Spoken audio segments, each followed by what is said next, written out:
Practice left to go before we get started, but as always, just coming in a little bit early, make sure everything works and iron out any of the issues that need to be ironed out.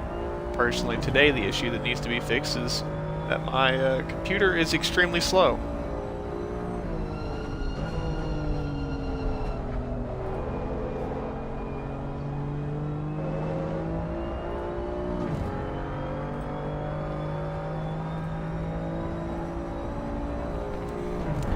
On board with Bird, because I think we may have a couple new drivers tonight, but something I'm noticing with this M2 here at Donington, especially with these cloudy conditions, cold track, is that lazy oversteer that you're seeing.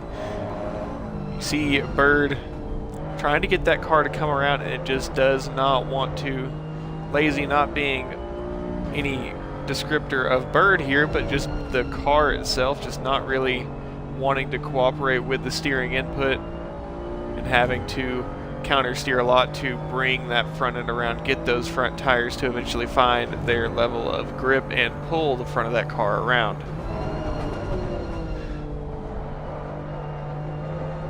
So back in the M2s, we do have some clouds and a little bit of a chance of rain, which could make things a little bit interesting. The majority of our field does drive this car with no traction control. You do have the option of traction control, but around shorter tracks like this, it is pretty parasitic in terms of your power. Power that reaches the ground, that is.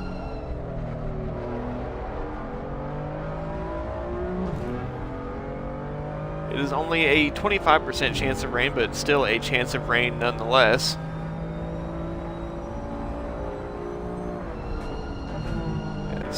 All-time low, who I believe is Elizondo, actually the top of the board right now. One of the favorites, I believe the championship leader currently, one of the favorites for the championship. Vasquez also a favorite But I don't think Vasquez had the best outing last week for the first round at Kyalami. Here at Donington Park, things could go a little bit differently. This is a very interesting track, very, very narrow. Kind of like Kyalami, but a little bit more narrow. But here, a lot more straights, a lot of time to spend behind each other in slipstream, and some tight corners that you can either make or lose a lot of time on, such as this tight chicane known as the S's, before you come down to the double hairpin to finish the lap.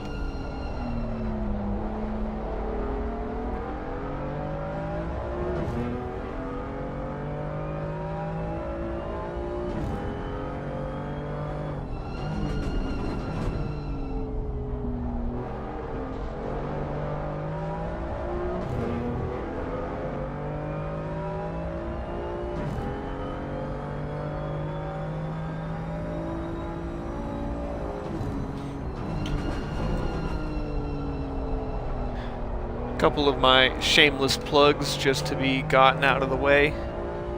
I do have my own personal Discord server if you would like to get affiliated with any of the leagues that I am affiliated with broadcasting. Links to those leagues and special events that they have are in that Discord.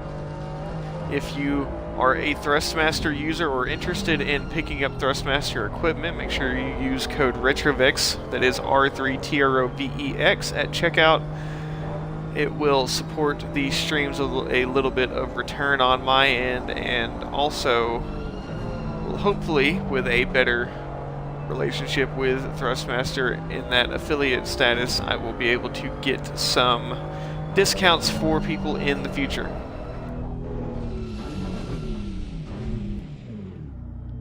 And into the pit lane for Bird. Hop back on board with Elizondo.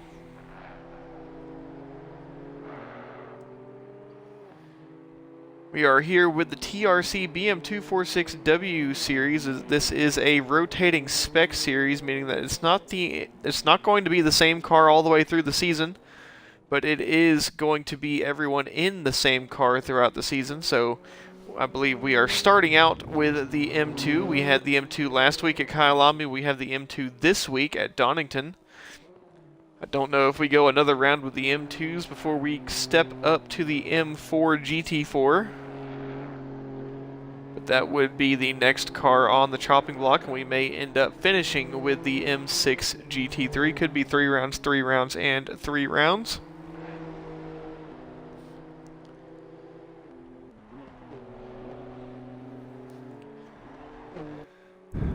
Should have a server reset here soon to get started with the official practice session. A small 15-minute practice session before we get started with qualifying. Now there is a split in the races tonight. There is the race for the overall championship as we do get that server reset. So we will hop out and get right back into the action in just one moment.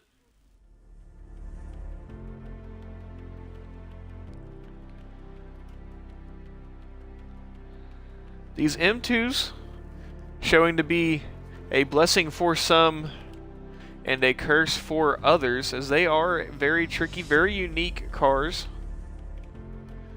They handle unlike anything else that we have in Assetto Corsa Competizione.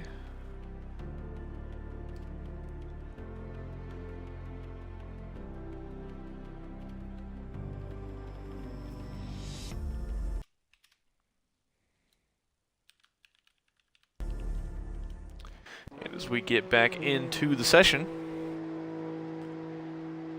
who is that out first? That is going to be the Team Lime M2 of Horner. First out on track here in official practice. That Team Lime BMW M2 piloted by Horner. One of the TRC admins, so make sure you leave him some space on track.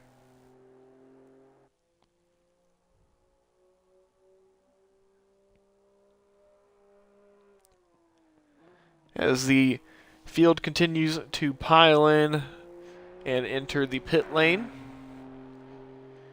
We will get on with free practice here in the TRC BM246W Challenge Spec Series. Once again, a rotating spec moving from the BMW M2, the M4 GT4, and the BMW M6 GT3. And some of those drivers that you may notice have a red square around their number. Those drivers are going to be participating in the Holy Grail Championship. They are our rookie drivers that are going to be racing for their own smaller championship. Thank you, Busiv, for that raid. Coming out of the final corner to start his first flying lap will be Horner in the Team Lime BMW M2. As we await the rest of the field, the majority of the field has joined, and we do have 5 of those Holy Grail competitors in the pit lane.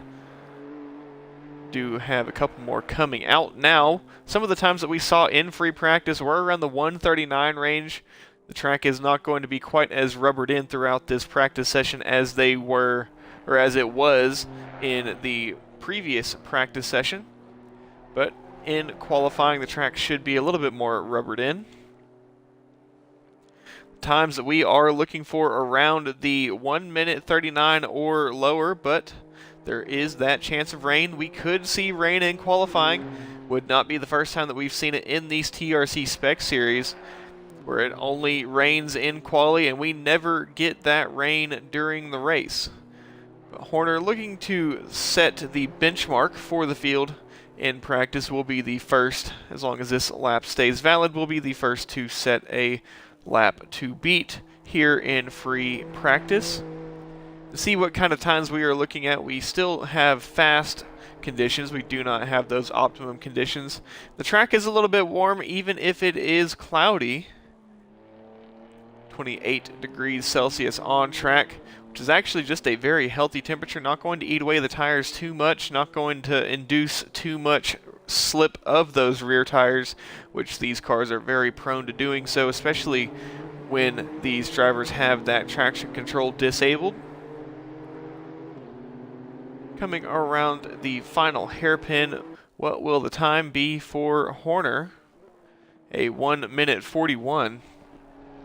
Not quite the times that we were seeing in free practice, but the first lap still plenty of time to improve.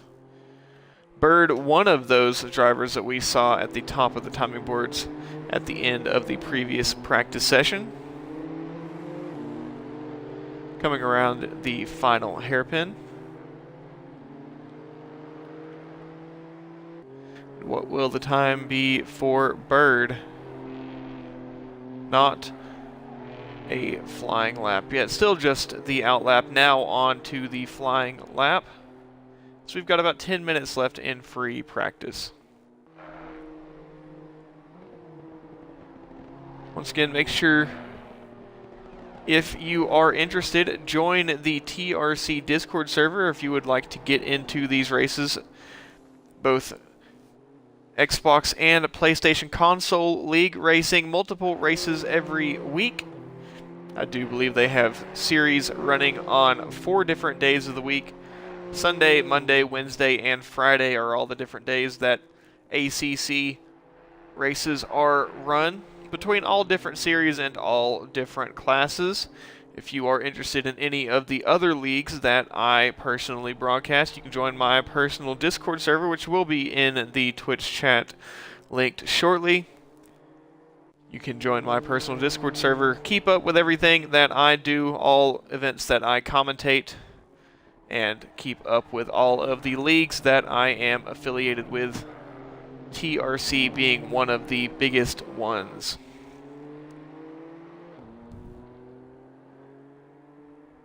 Elizondo back at the top of the board at 40.8, not quite the 39 that we saw in the previous practice session, but so far the times seeming to be relatively close.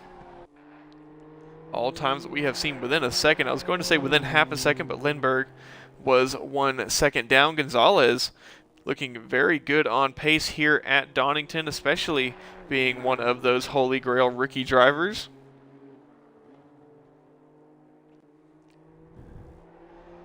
And coming out of the final bend before the long straight down south at the furthest point away from the start-finish line. Coming through the S's will be very tricky in these cars, especially side by side, which these M2s, they don't have as much slipstream help as the other classes would, being at the lower speeds they run at. So getting that momentum, that traction out of the corner is going to be crucial in making overtakes, but on those long straights, you may not quite be able to move past on slipstream alone. You will likely have to get side by side and force that overtake into those tight sections, and that chicane of the S's is going to be extremely tight whenever we get door-to-door racing.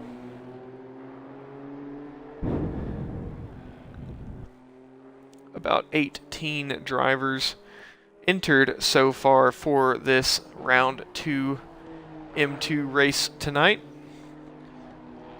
Once again, 75% cloudy, and we do have a 25% chance of rain. Elizondo knocking a few more tenths off of that time to beat. Actually knocking quite a few tenths. The next car in line over 3/4 of a second behind as Elizondo is inching ever so much closer towards that 39-second lap. Clambering over the curb. Softer suspension in these M2s. You are able to use a lot more of the curb than you would in stiffer suspension cars such as GT2s, GT3s, or GT4s. So you will see a lot of curb abuse here at Donington, but these cars are not immune to rolling over. We have not had any rollovers in this season, but the longer we stay in these M2s, the closer and closer we get to a rollover.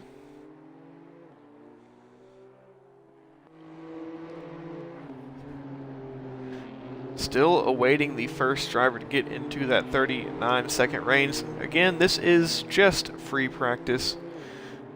These laps are just warm-up laps, but we will see some pushing as this is the time to push when there are not as many stakes at play. Still a 40.2, the time to beat the rest of the field to close that gap. It's Douglas, a newer driver in TRC, but showing to be a force to be reckoned with, currently P2 and knocking a couple more tenths off of that time, but Vasquez hops right in the middle of that party and pushes Douglas down to P3. Again, this is just free practice. These times don't necessarily mean anything yet, but they do give us a little glimpse of who we need to be watching in qualifying whenever that time comes.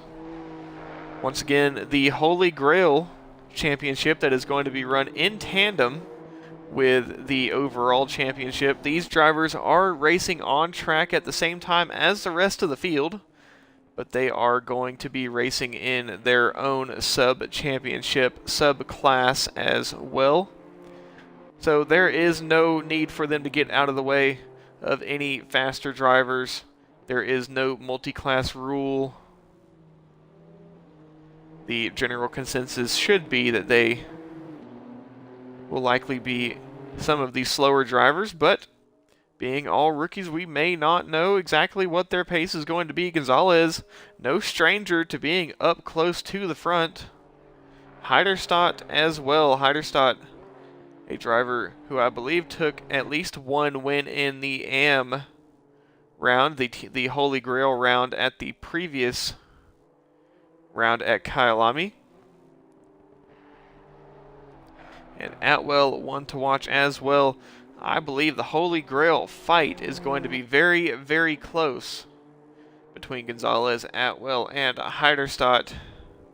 Grant has been in that fight, but Grant, I believe, being the newest to TRC of all of the drivers, may have a little bit harder time in fighting in that championship.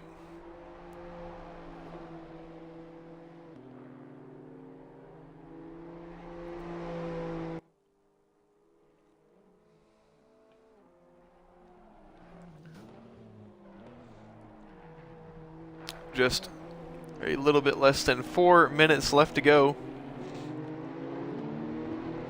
And boy, I am ready for this weekend. The bags are packed. The truck is loaded. I am going to be heading south after work tomorrow, making the trek down to Circuit of the Americas for the World Endurance Championship Lone Star Le Mans this coming weekend. I've got a roster of Mustang Challenge, Lamborghini Super Trofeo, and of course the World Endurance Championship field to behold at Circuit of the Americas for the Lone Star Le Mans 6-hour this coming Sunday. But I'm going to be there to soak in all the sights Friday, Saturday, and Sunday, all of the free practice sessions, all of the qualifying sessions, and all of the races throughout the entire weekend. Hope to see some of you out there. I know I will be seeing at least a couple of you out there, but hope to see as many as possible. And again, if you are going to be out there, just shoot me a message on Discord and I will make sure that we get connected out there.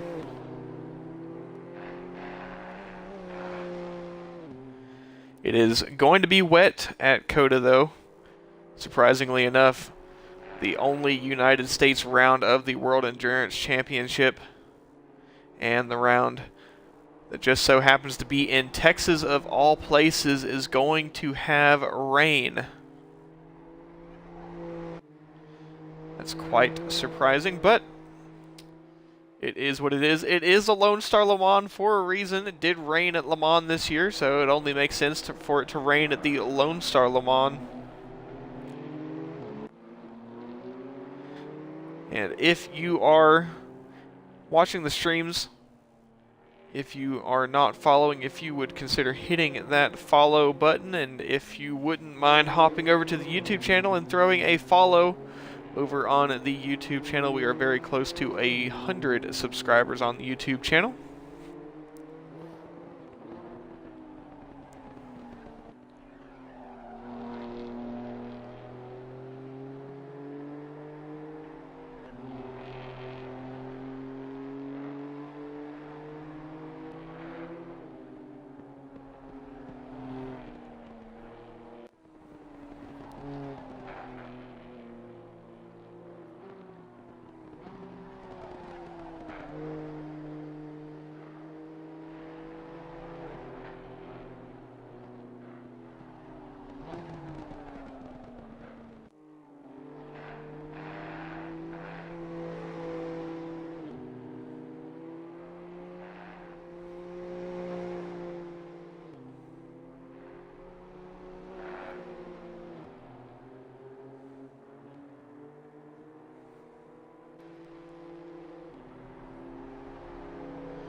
Well, Wilson, I would say you probably need to look at the updated forecast because it is supposed to rain Friday, Saturday, and Sunday now. Rain all day on Saturday, rain all day on Friday, rain a little bit on Saturday, and rain, I believe, during the majority of the race on Sunday.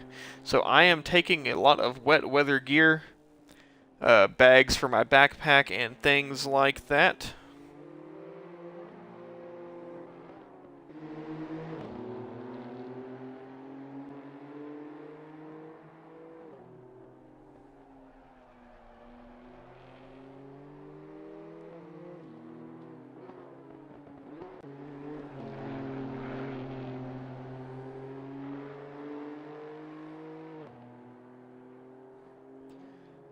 And the clock has come to 0.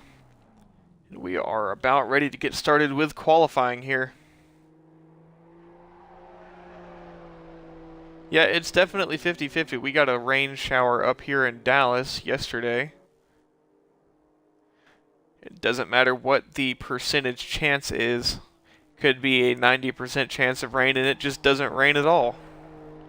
And who knows, we could be sitting at the track in the sunlight and it be raining all around the track.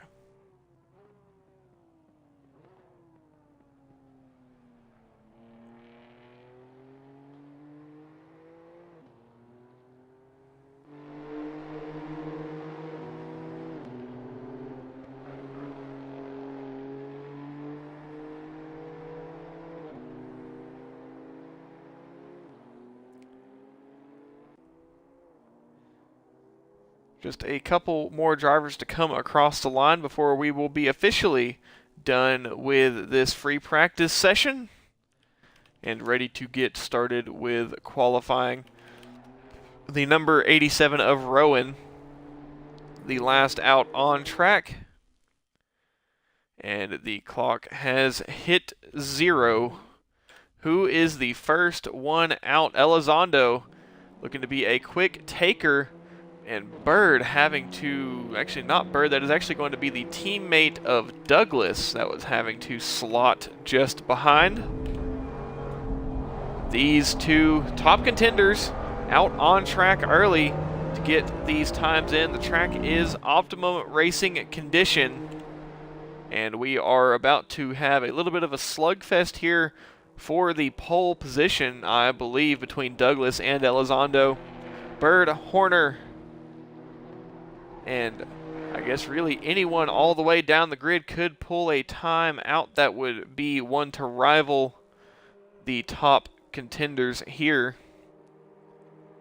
Elizondo, top of the board in free practice, top of the board in practice before the free practice, and I believe may be the favorite for the pole position here at Donington.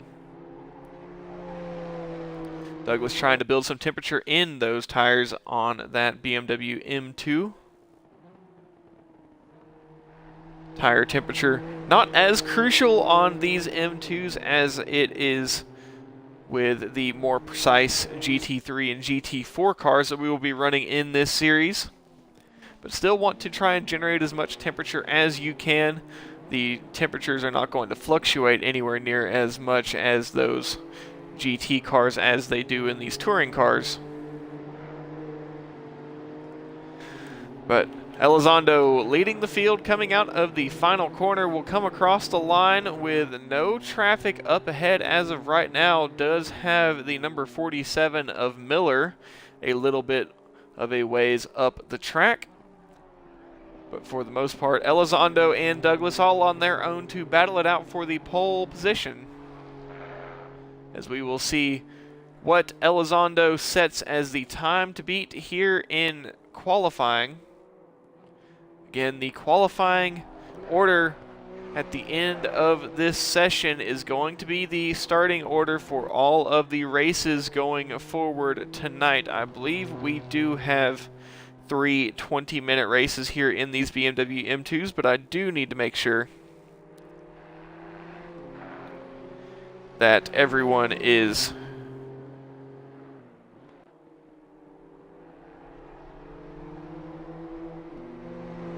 in here.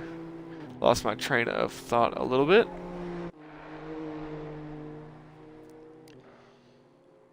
Yes, it is going to be 3 20-minute races tonight here at Donington. So 3 chances to reclaim any points that you may have felt you did not achieve in the previous rounds. And Elizondo with a little bit of a tail of Douglas, breaking free slightly. I don't think Douglas is really in that slipstream range. It would be a little bit of help in these M2s. And a 1:40.3 for Elizondo, and a 1:40.8 for Douglas. No 39 yet, but I believe it is going to be on the books for Elizondo. The rest of the field comes down. Douglas P2, Lindbergh P3 now. Heiderstadt leading the Holy Grail Championship Series, or leading with pole position, but Gonzalez takes it right away at only half a second off of the time of those leaders. Just half a second behind pole position, and the top 5 times within a second here on track. The number 333 of Winter around at turn number 1. And Elizondo with the time to beat, at 40.3, and plenty of time to improve. 2/3 of this qualifying session left to go right around 10 minutes. That is going to be probably 5 or 6 more laps, possibly even 7, depending on where you are on track and whether or not you come back into the pit lane to get fresh tires and fuel. 40.3 the time to beat for Elizondo,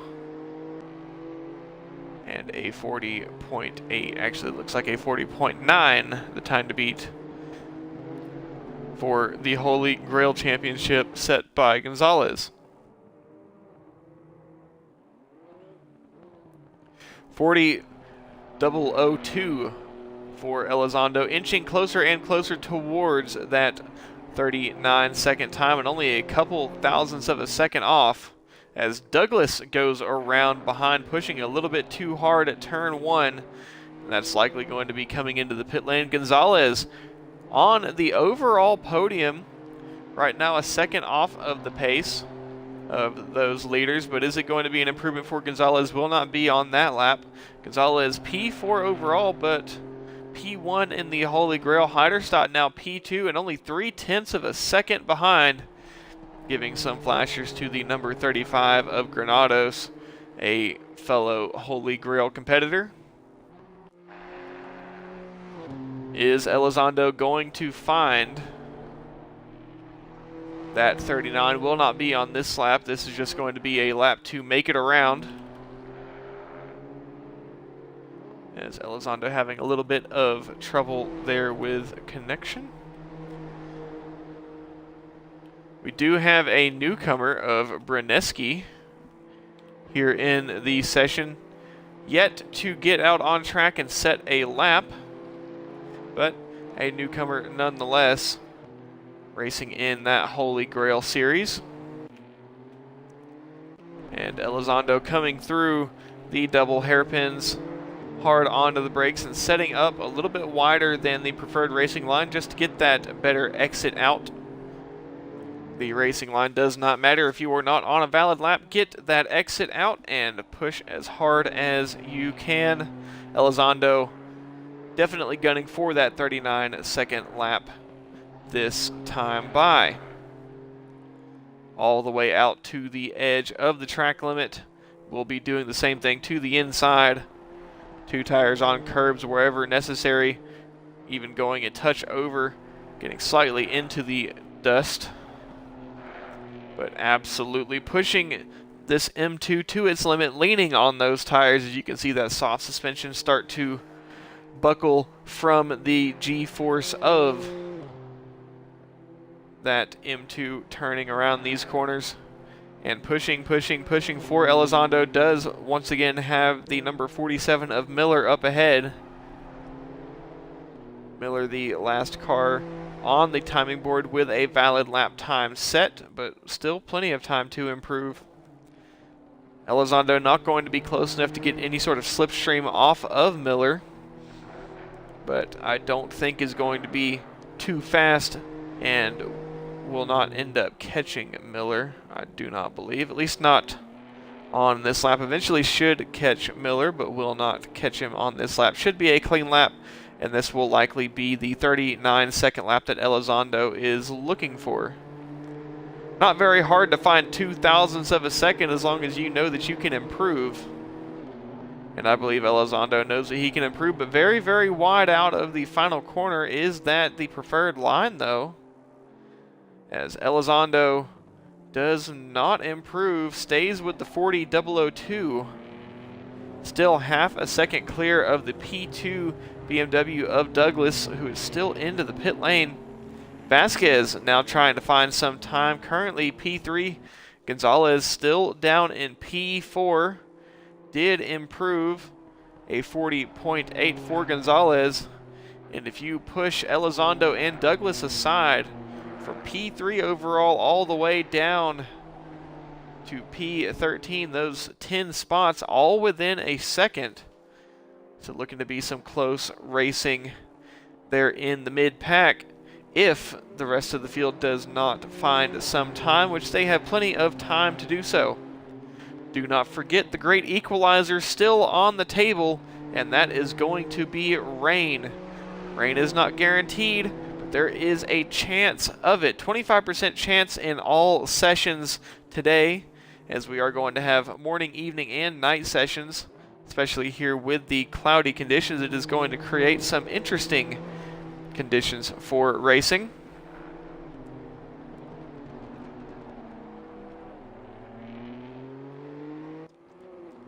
And these BMW M2s, the majority of the field will prefer to drive these with traction control turned off. Does make things a little bit harder in terms of power application at corner exit, but for the most part is going to be faster, as you do not have parasitic power loss coming out of the slower corners. Elizondo once again setting up for a flying lap. I don't think this is going to be the improvement. It will not be. And still shooting for a faster time is Elizondo, trying to be the first to drop into the 39-second range. Gonzalez still leading the field in the Holy Grail Series, currently on pole in THG. And Heiderstadt only 0.4 of a second behind, but 8 positions behind on track. That is a very large buffer to try and make it through. Gonzalez needs to stay as far up the field as possible, as the more overall participants not in the Holy Grail Series between you and your next Holy Grail competitor are going to be a very, very big insurance blanket that you will be able to hide under and race with a little bit more ease of mind, as the field would be rolling. But still, being a Holy Grail driver, you are still fighting for the overall championship. Do not want to just completely bow out of any moves against anyone for the overall championship, but if the Holy Grail Championship was your top priority, then maybe trying to get out of the way, trying to avoid any drama from the overall field, especially if you were starting up towards the front of the field, where the drivers are probably going to be a little bit more aggressive in terms of fighting for position. May be the better idea to just completely back out of it, not completely in terms of dropping behind the rest of the field and dropping back into the clutches of your THC competitors, but allowing the guys up front that want to fight and just following behind. And if they get into each other, just pick up the pieces. Just a couple minutes left in this practice session. In this qualifying session, Elizondo has still not dropped into that 39-second range. Still a 40.002. Vasquez inching ever so much closer, just ahead of Elizondo on track. And I believe this next lap will be the final chance to improve for our field. Anyone coming across the line will barely have enough time to get back around and get another lap in, but if you are where Vasquez is right now, or where Winter is up ahead, you are not going to have enough time to make it back around the track once you cross that start-finish line to start another lap. This next lap is going to be your last. Car number 185, who is in that 185.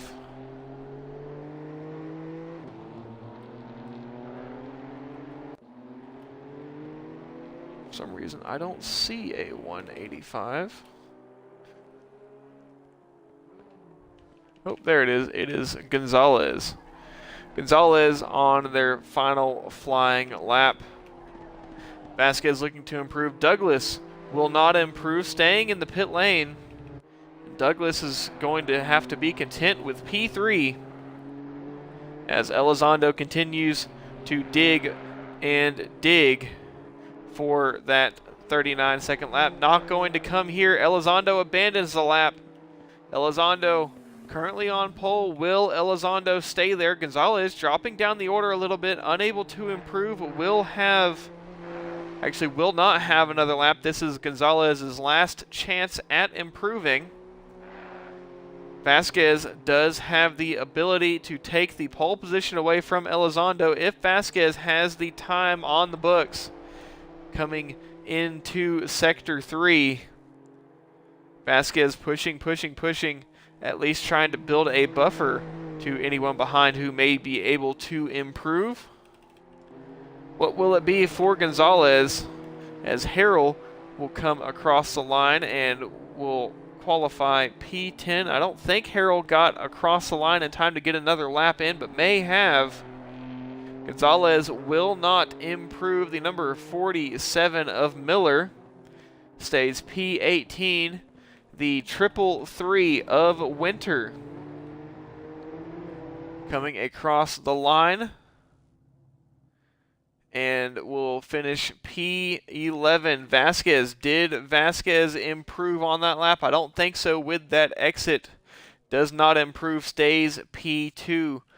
67 of Harris coming across the line, looking for a little bit of time improvement. Does not need too much, does not improve, stays P5. 246 from Trotman Grant. Abandons the lap, will not finish. And Bird, car number 103, invalidates the lap and will not improve. The last driver out is going to be Harrell, who I believe may be on another flying lap. Session has not ended, and I think Harrell could have some time left over. Does not need to improve by much to go up quite a few positions. Just improving by a tenth and a half will net 5 positions, and improving by a couple tenths could nearly put you into the podium.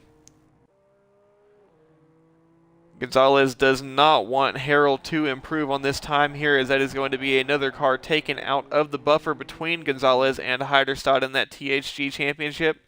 Coming across the line, what will it be for Harrell? P6 for Harrell, and that buffer does shrink. Was 8 cars, now down to 5 cars.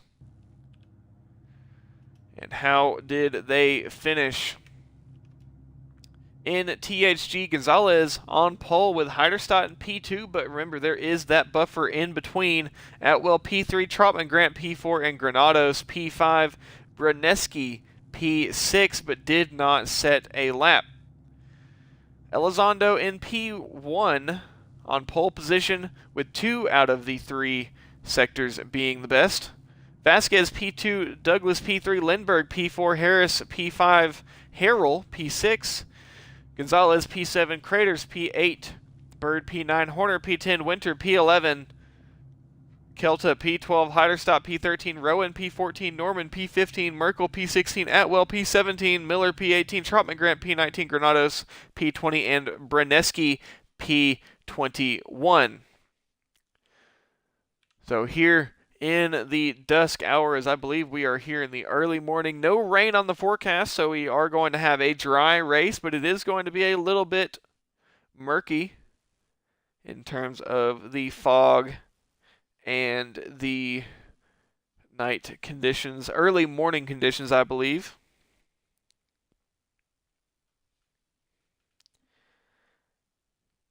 As yes, we are at 6 a.m. Our races are going to be 6 a.m., 12 p.m., and 6 p.m.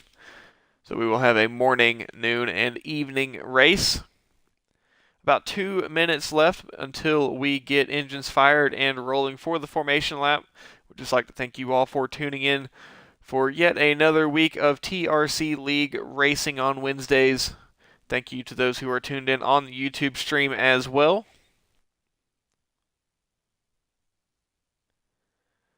I know there are some of you on the YouTube stream.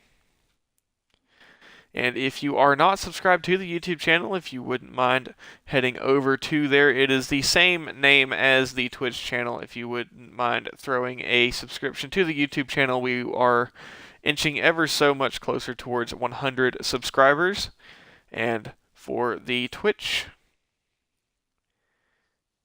if you wouldn't mind hitting the follow button on Twitch, we're almost to 370. And if you would like to be number 369 and have follower number 369 attached to your name, just go ahead and hit that follow button. The first person to do that would be follower 369.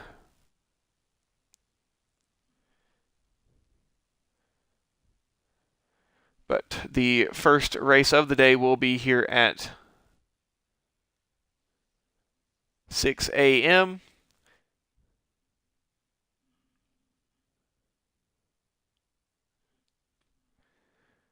The conditions will be improving slightly, but will not improve very much over the short race duration. About 15 seconds away from engines fired, as Elizondo will lead the field off the line for the first time as we get ready to start our first of 3 races tonight. 3 20-minute races, no pits required, just 20-minute sprints from the beginning to the end.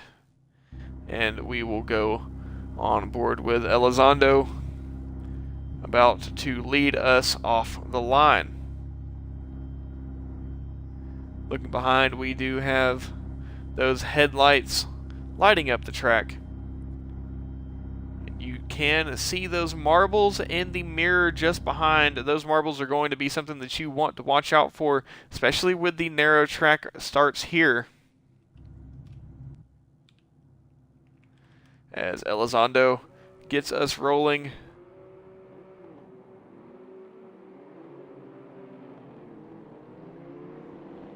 We will start our full formation lap.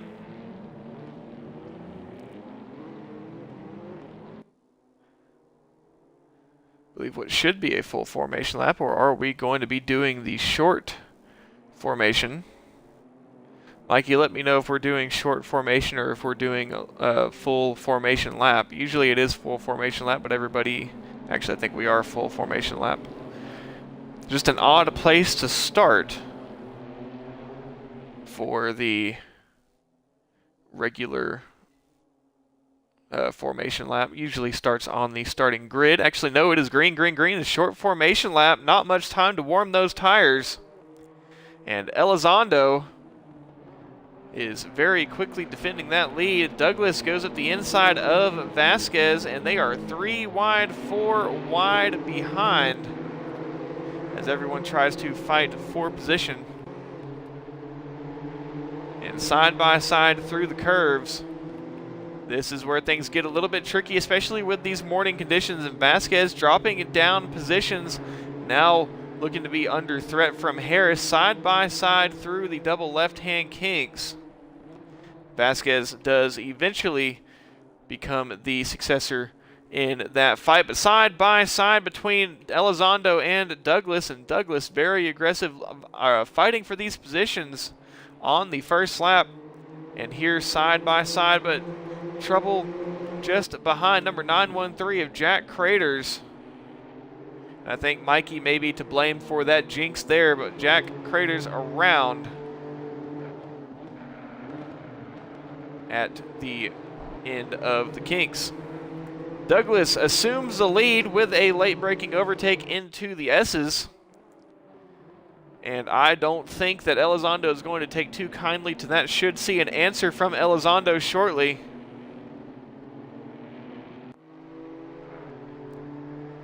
And these two at the front, if Vasquez and Horner can do anything about it, or if they can't do anything about it, those two at the front will likely pull away from the rest of the field. And the buffer between Gonzalez and Heiderstadt is almost completely gone. There is a gap between, as Gonzalez is going to be at the very end of this front pack. There is a split between the drivers.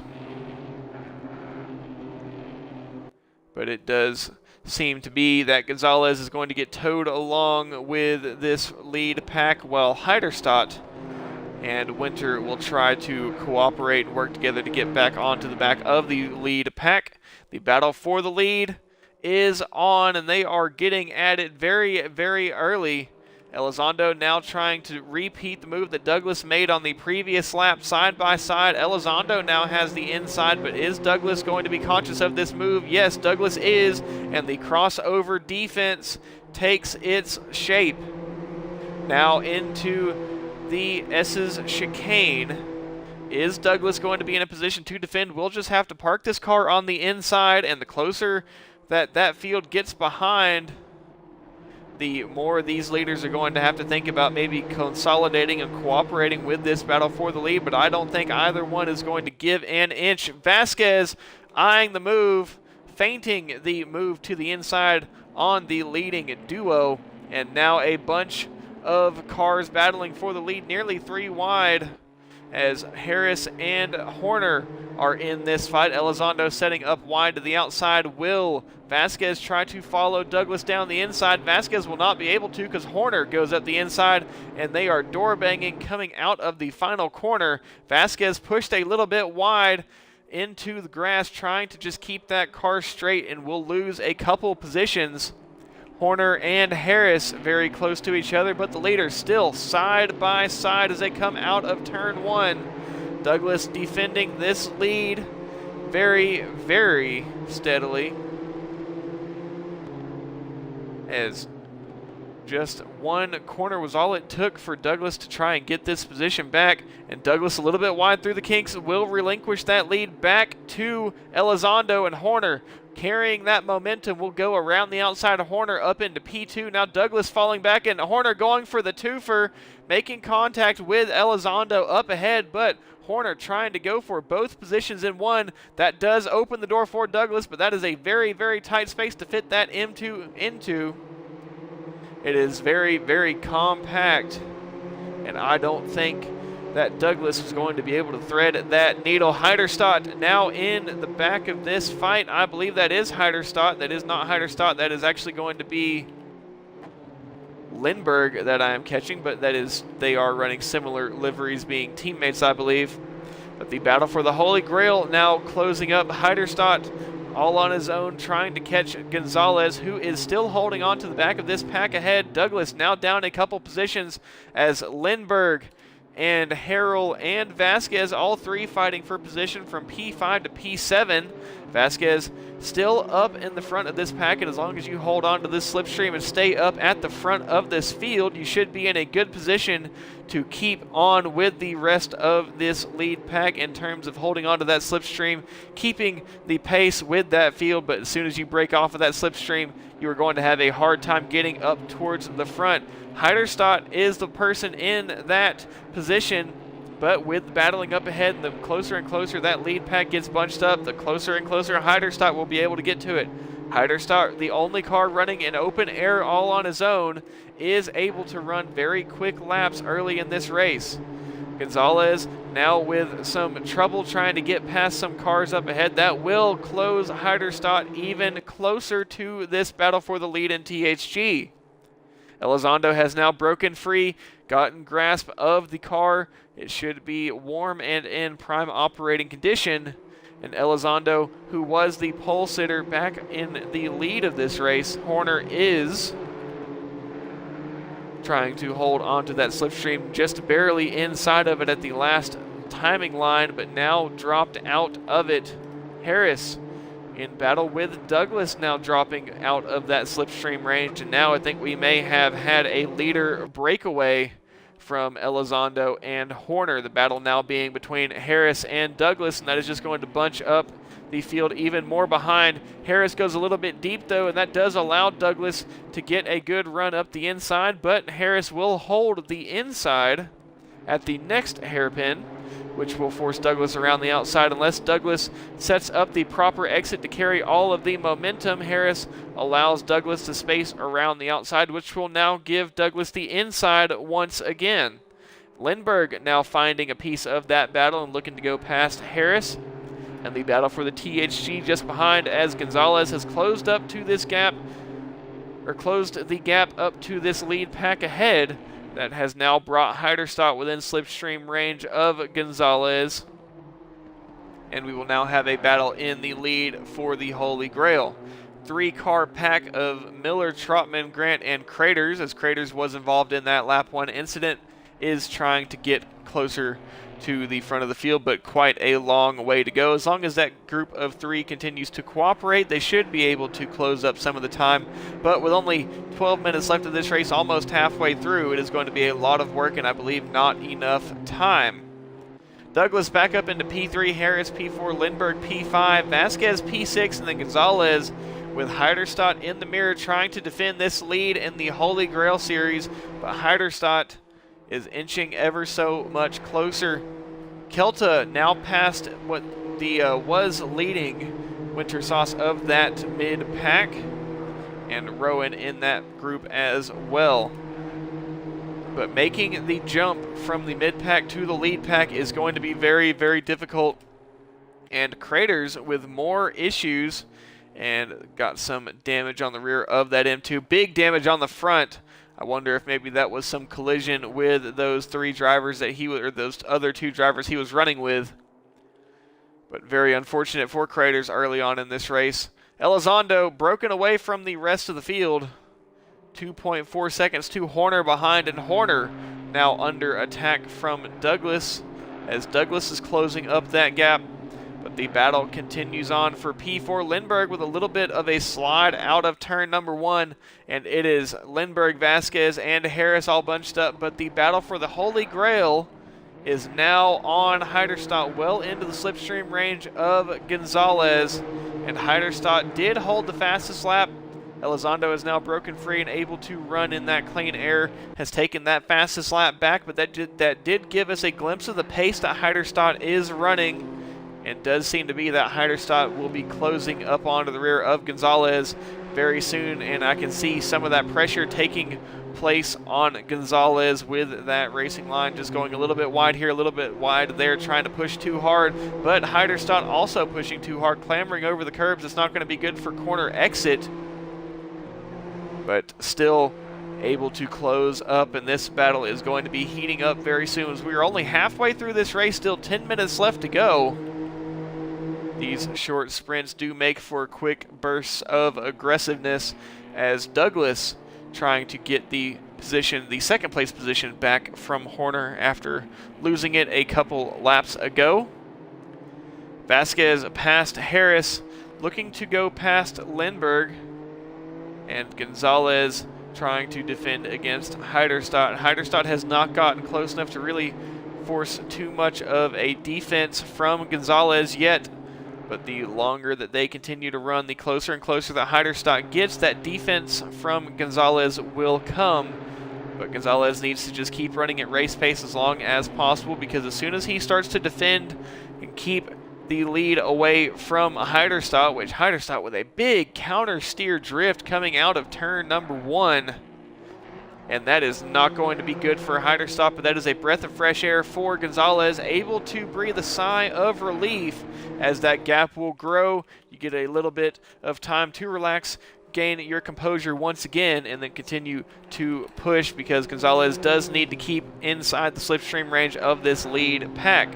Horner and Douglas still going at it, but I don't think Douglas is quite putting the aggression onto Horner yet. No real reason to either. They are broken away from the rest of the pack, and as long as they cooperate, they may be able to close up on to the back of Elizondo, who is running all on his own and should not be, or should not come across any lap traffic that would give him any slipstream help. Lindbergh going defensive against Vasquez will force Vasquez to try it around the outside, but will Vasquez get the old switcheroo? Will not, but does not lose too much time either. Will slot behind Lindbergh, and Lindbergh now in the defensive position to try and hold Vasquez behind. Vasquez sets up nice and wide. This is going to be a setup for a run out of the corner, grabbing onto that slipstream range. And are we going to see Harris come into this fight at all? Vasquez will not be close enough heading into turn number 1, but should be able to set it up as Lindbergh, you can see, having to defend, growing that gap to those leaders up ahead of Horner and Douglas, fighting for that second place position. Back onto the battle for the lead in Holy Grail, looking behind the rear view perspective for Gonzalez. Heiderstadt, well outside of that slipstream range now, is still a presence there, cannot afford to make a mistake, but Gonzalez still able to maybe loosen up the belts a little bit, get a little bit more comfortable, as it is not quite game time. Still need to run good competitive pace, but no real reason to push too hard. Up ahead, Vasquez now trying to defend against Harris, which is the sigh of relief for Lindbergh. as Vasquez slightly defensive into the S's from Harris. It's not going to be a late braking move from Harris, as he will just have to slot behind. Very, very hard to go side by side. Usually if you're side by side coming into that chicane, one of the drivers is not going to make it out. Elizondo growing the lead to the battling Horner and Douglas behind. I think Horner and Douglas in a pretty comfortable position, and they may both just be cooperating, trying to catch Elizondo, but I don't think that they're really going to be able to. Lindbergh still defending against Vasquez. Vasquez much closer again this time and has closed the gap to Lindbergh and opened it up to Harris behind. Gonzalez and Heiderstadt still there. Touch of the brakes from Lindbergh. Was it a little bit too much speed into the first turn, and is that going to affect the momentum coming through the curves of 2, 3, and 4 before we head up the hill? Is Vasquez going to get a good run, and will Vasquez have a look at a move as they come into the right-hander, the end of these double left-hand kinks? Vasquez with a little bit more confidence in the line and may be setting up a move into the S's chicane. Definitely got a good run out of that corner. The number 67 of Rowan has, or actually not the 67 of Rowan, this is the 67 of Harris, gone around and hard into the wall. I don't know if maybe that was a spin, just pushing too hard, but that is going to be Harris's race over. Lindbergh and Vasquez side by side into the S's. Vasquez forces Lindbergh to concede the position, but Vasquez pushes a little bit too hard. Lindbergh takes it right back. They're going to be right back at square one. Now battling it out through the double chicanes. Does Vasquez set up the old switcheroo? He does, but it's two tires in the dirt and a little bit of a slide of the rear tires coming out, and Lindbergh will be able to go defensive into the second chicane. Does Vasquez try to set up the same move again? Going a little bit deeper, trying to get more of a drive out of the corner, which would set up nicely, paired with a little bit of slipstream heading into turn number 1. Does Vasquez have the pace to get that gap closed to make that move? Does not. 3 seconds now, the gap between Horner and Elizondo, and I think Horner and Douglas may just need to get on with the act and go ahead and start fighting for this position. If Douglas is still able to hold on to that slipstream ahead, Douglas now falling out of it slightly. Lindbergh and Douglas still, or Lindbergh and Vasquez still fighting. Harris has dropped out of this fight and into the pit lane.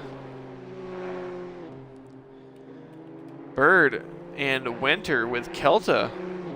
These three trying to close up to that leading pack as well. Just a little bit less than 4 minutes left in this race, this first race of the evening. I guess you could say the first race of the day. We are here in the morning. The next race will be at noon, and the final race will be at 6 p.m. Lindbergh able to break away now, as Vasquez just unable to find the pace. Gonzalez is within slipstream range of Vasquez, and I think is able to reopen that gap to Heiderstadt behind.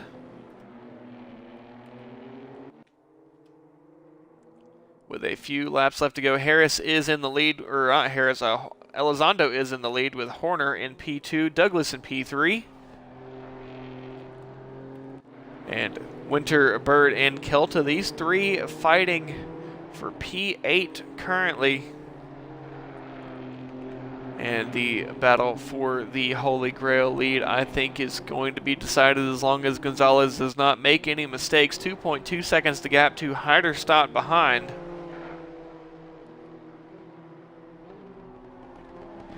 This fight, this three-way fight for position is really just a draft train, as Kelta does have some damage on the side of that M2. And Winter trying to find a way past Kelta, Bird trying to find a way past both of them. If this duo starts to get into a little bit of a fight, that will open the door for Bird to sail right on by. Winter eyeing the inside of Kelta. as they come through the double right-handers. And now down the straight towards the chicane. Kelta does not take the inside line. Winter trying to find some more slipstream range, and they are all three in the middle. Bird eyes the inside.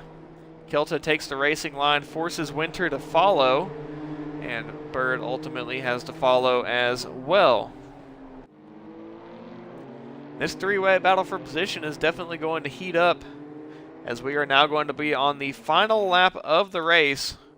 Elizondo leading, as this is the final lap of the race. 4.3 seconds, the gap to Horner in P2, and Douglas was outside of the slipstream range by quite a large margin, by about 3/4 of a second, but has crawled back into it, I believe. And Vasquez with Gonzalez in tow behind. Gonzalez should have this win in Holy Grail lockdown. Kelta with Winter and Bird behind, as Kelta, Winter, and Bird continue fighting for position. Winter once again trying to set up the same move that he went for on the previous lap. Is it going to be able to work this time? As Winter close up, maybe this time just with a different, as that's not going to be the way to get past and contact, as Winter makes contact with Kelta. Winter will slow down and allow Kelta that position pass, but Bird sails right on by, just in the right place at the right time to pick up the pieces and get 2 positions away. Car number 913 Craters with more trouble, and I think that may have been contact with the number 19 of Merkel, both of them throwing yellow flags. The number 12 of Norman off at the first of the 2 hairpins, but Elizondo with the fastest lap will take home the win in race number 1. Horner will take home P2, and Douglas will take home P3. Lindbergh will try to hold on to P4, overcooked it into the first hairpin slightly, but does hold on to it. Vasquez P5. Gonzalez takes the win in Holy Grail. P6 overall. Heiderstadt P7 just behind in P2. Bird takes home P8, making up 2 positions on this lap to Kelta and Winter just behind. Rowan brings home P11. Atwell will take home P12. Merkel will bring P19 home. And we've got a battle for position between Grant and Miller as they come into the final hairpin. And I think Grant will take P14, Miller will take P15, and Craters, the final car on track, will come across the line and bring it in to race number 1.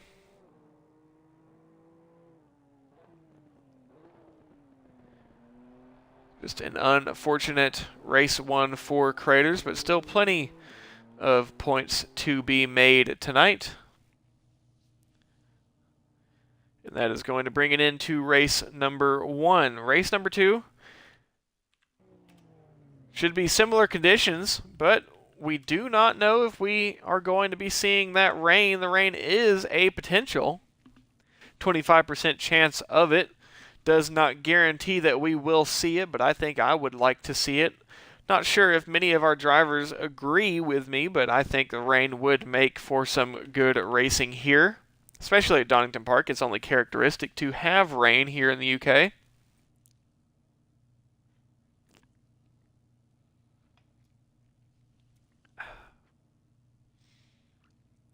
As we await the session to be kicked over.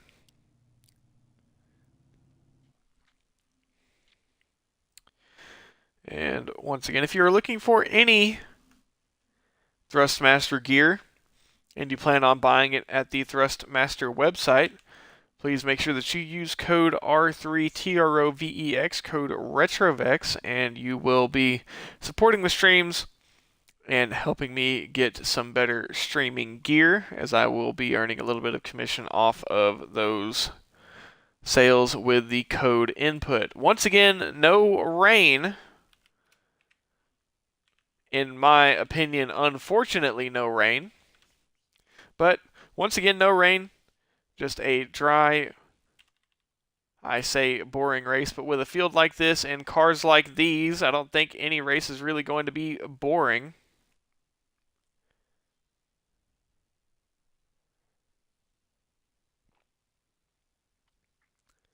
But just about a minute and a half left to go before we get engines fired once again and get back out for another round of racing here at Donington Park in the TRC BM246W series.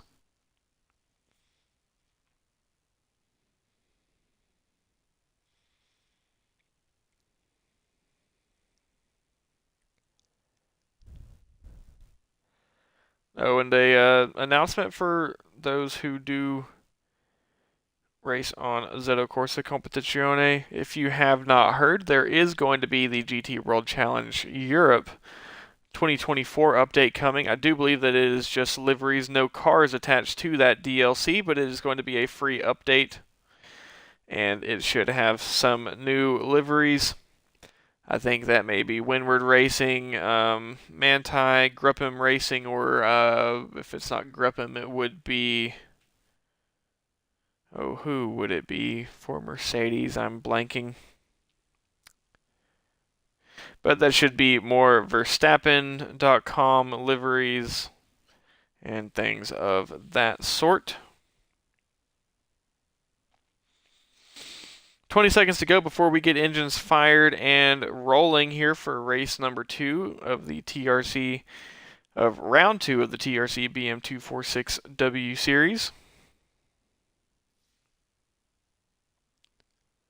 And Elizondo will lead the field off the line once again.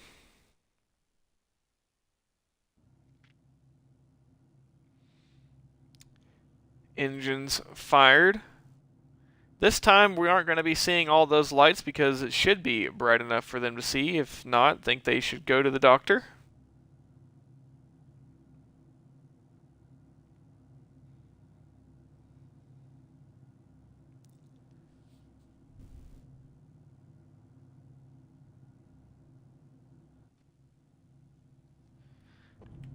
And now Elizondo will lead us off the field. The lights are still on, but I don't think that they are necessarily going to be necessary. It's quite a jumble of words.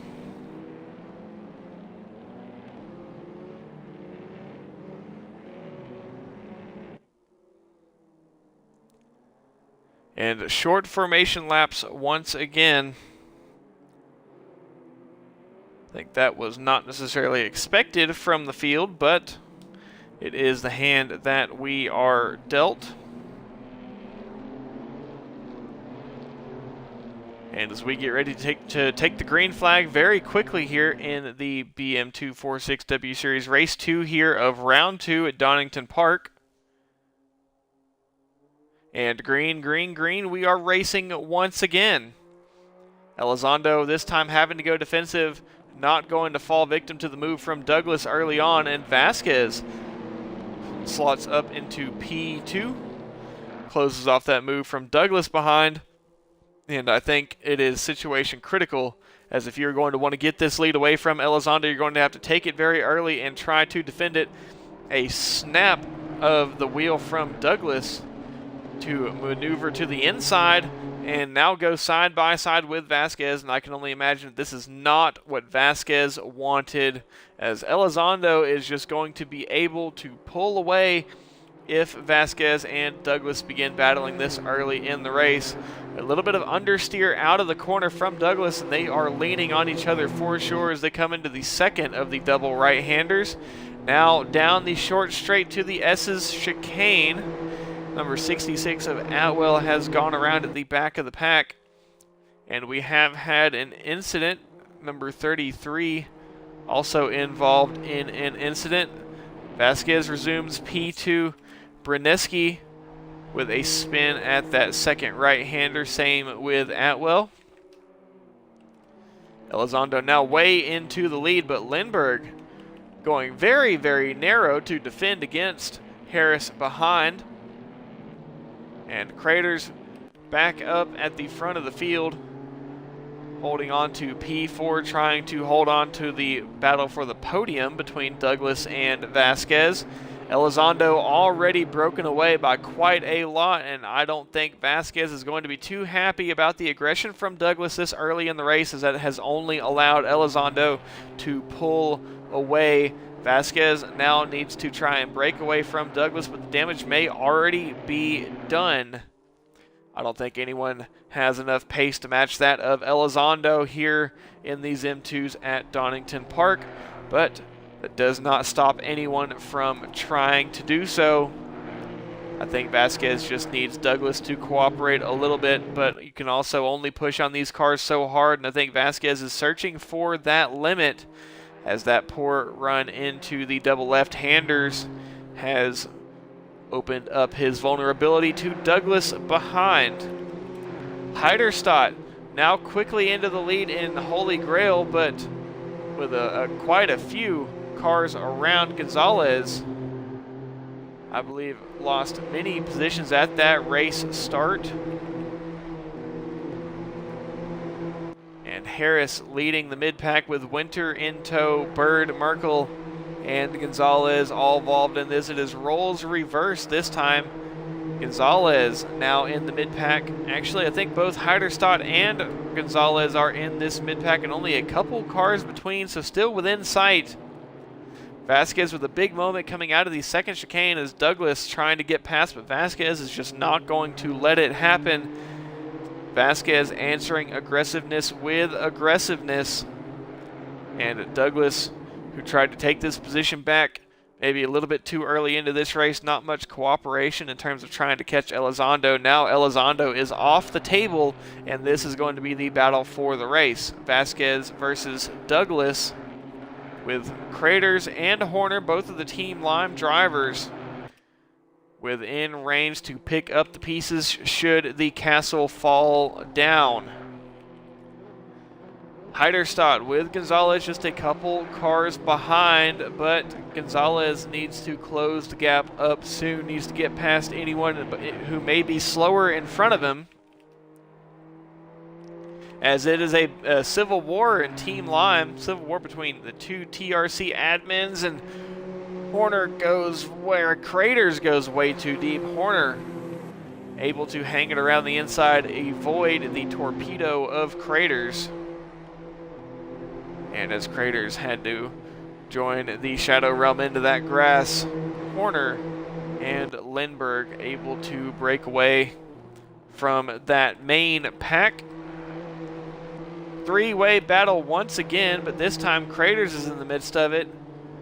Winter, Bird, Craters, and Heiderstadt, as I think Craters may try to go through the middle, but Heiderstadt wants to go through all of them and put three overall contenders between himself and Gonzalez behind. Gonzalez wants to follow through as well. Gonzalez has to abandon it, and it is going to be exactly the opposite of what Gonzalez was looking for. Now slotting behind Trotman Grant, still on the podium in THG, but now out of position and likely out of contention for the lead, for the win here in THG, unless Heiderstadt makes some sort of fatal mistake. Vasquez now breaking away from Douglas, Horner, and Lindbergh, as the front of the field is now starting to spread out. Heiderstadt still trying to make his way past the rest of the, or make it past these pro cars just behind, and put a gap between, move up into that no man's land.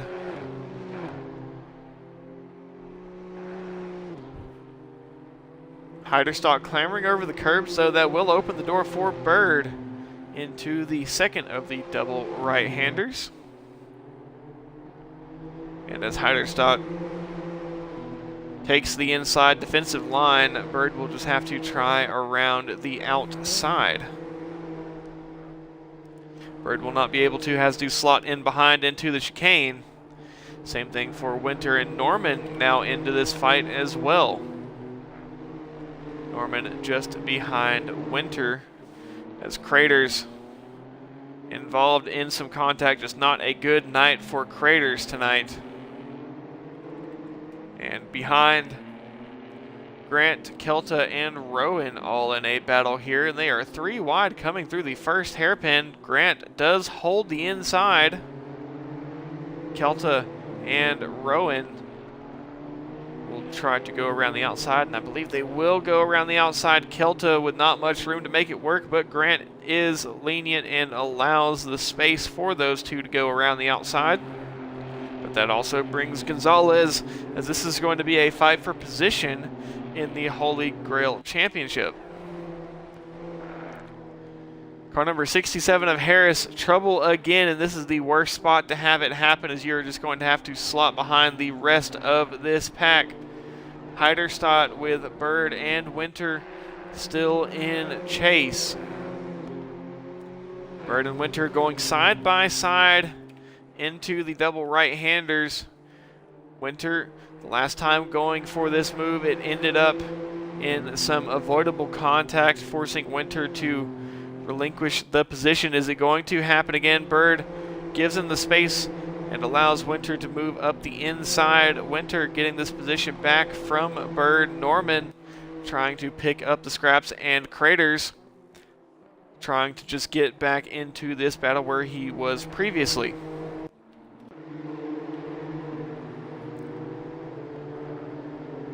Elizondo over 4 seconds between the P2 BMW of Vasquez, going very deep into the hairpin, but cutting it back to the inside for a better run. More time on the throttle to have a higher top speed by the time you get to turn number 1. Lindbergh just behind Horner, as this top 5 has definitely broken away from the rest of the field. Number 109, Heiderstadt, leading in THG by quite a large margin.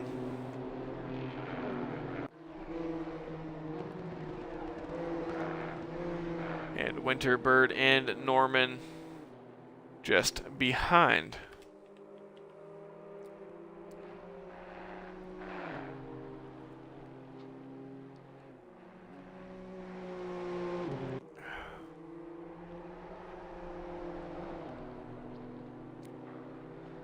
So no more American driver in Formula One, as Logan Sargent has been officially removed from the Williams roster. They still got him on some of the promotional material, but they have essentially said Logan is gone effective immediately, which I kind of got the hint at. Granted that Sargent did not qualify at Zandvoort last week in the Dutch Grand Prix.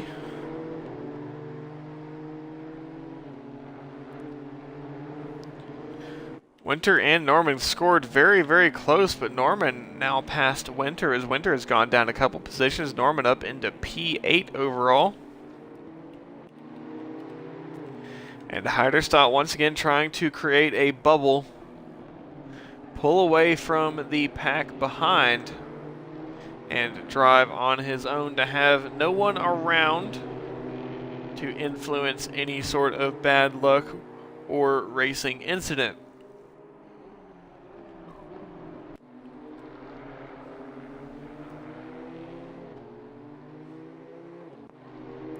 Harris and Grant in battle here. Harris did make his way past Grant, and Gonzalez up ahead trying to make his way past the battling Merkel and Kelta. And when you race in different spec series like these, as 913 Craters with more drama, not having a very good time here at Donington. But with these spec series, some of the drivers that you may suspect to be top contenders may not end up being top contenders. Winter and Norman contact between. It seemed like Norman was having some trouble getting that M2 moved. But some of the drivers that you may expect to be top contenders, may not be top contenders, as someone may not be as in tune with a certain car as others. When you bring these spec series, you really, some say it equalizes the field, but in terms of different drivers, it may completely turn the field on its head. Douglas has gone back past Vasquez, and was that a mistake from Vasquez? Vasquez did have a good gap to Douglas behind, but now Douglas back into P2. And Vasquez maybe doesn't have the setup quite dialed in. You saw that counter steer, oversteer coming through turn 1 as the rear of the rear of that car stepped out on Vasquez. And that could just mean that Vasquez is pushing a little bit too hard, having to counter steer to keep that car from going around. Into the double right-handers. Elizondo 6 seconds away in the lead. I don't think that Douglas is going to be within range to get this lead back unless Elizondo makes some sort of crazy mistake. But Douglas now just has to defend against Vasquez behind. And Horner and Lindbergh are not too far outside of this battle.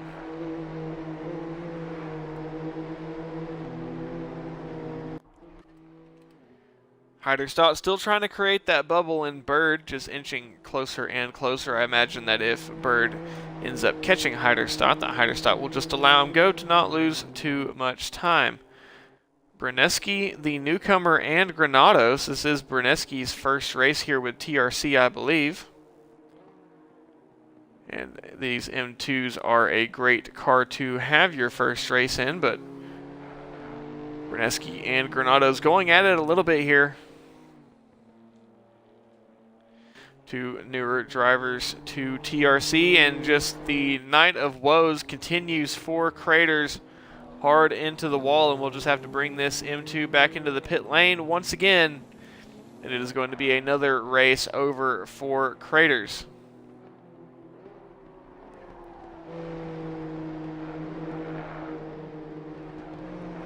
Vasquez now on the back foot, falling backwards to Horner, as Horner looks to move up into the podium positions. And this purple chrome M2 moving forwards and backwards all the way through these races. If I'm not mistaken, Vasquez did end up taking P2 in the race prior, or possibly P3. Douglas just a couple more laps to hold on to the position. But have we got a group of cars back here? Atwell, Merkel, and Norman. Norman after being involved in that spin. Now trying to move past a couple cars that he lost position to.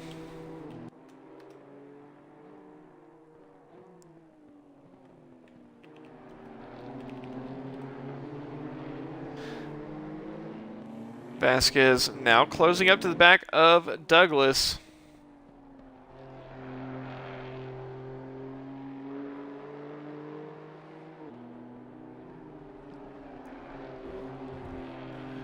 As Vasquez trying to find whatever pace he can to close up to Douglas and get past, retake this P2. And Horner trying to just follow the duo through and try to sneak or snag a position away before the end of the race.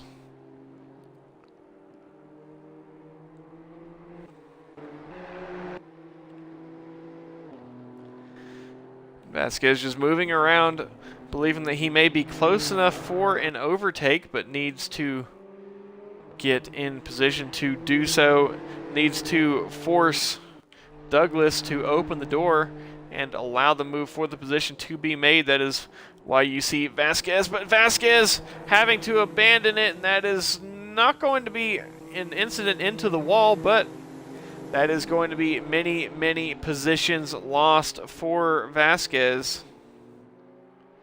not too many, but down to P5 for Vasquez from P3, or from P2 actually.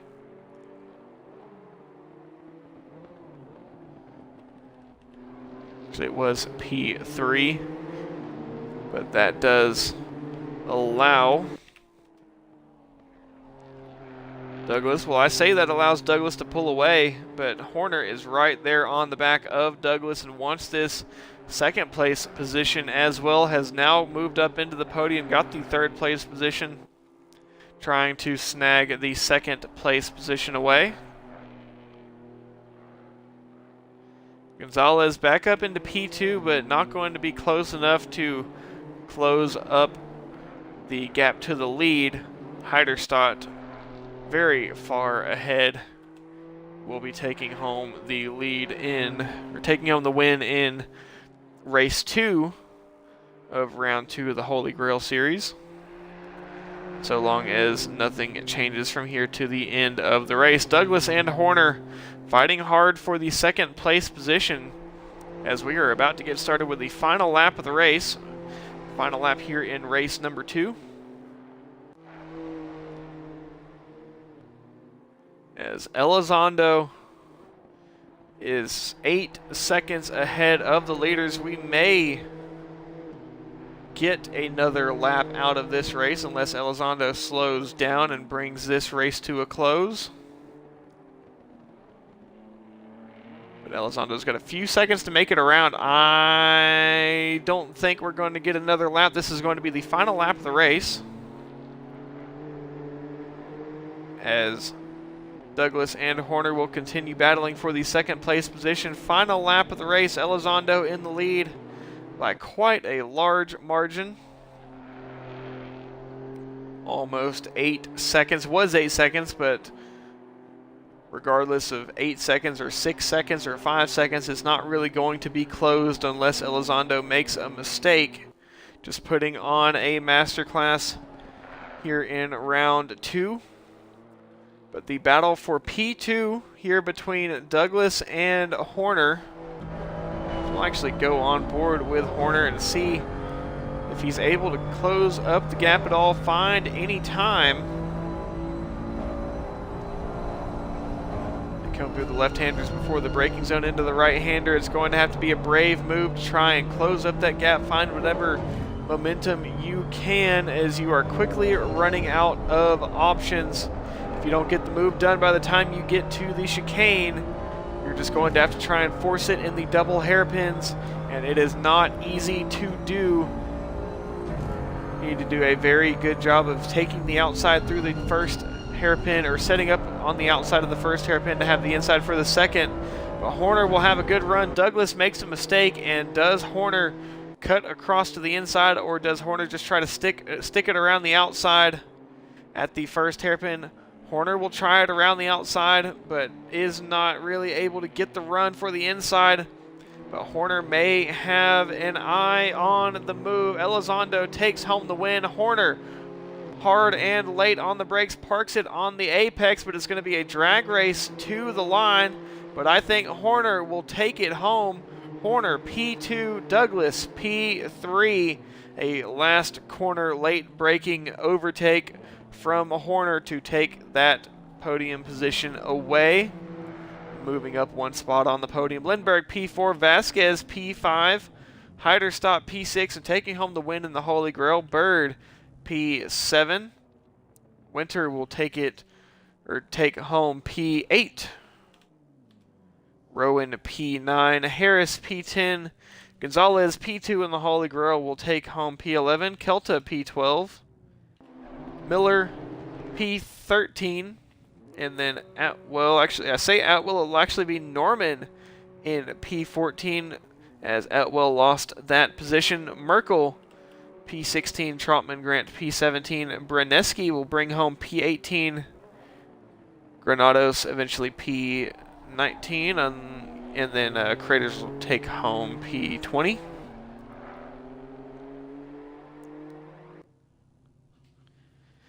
Craters comes across the line, but just poor luck for Craters. as the field is lined up and ready to go.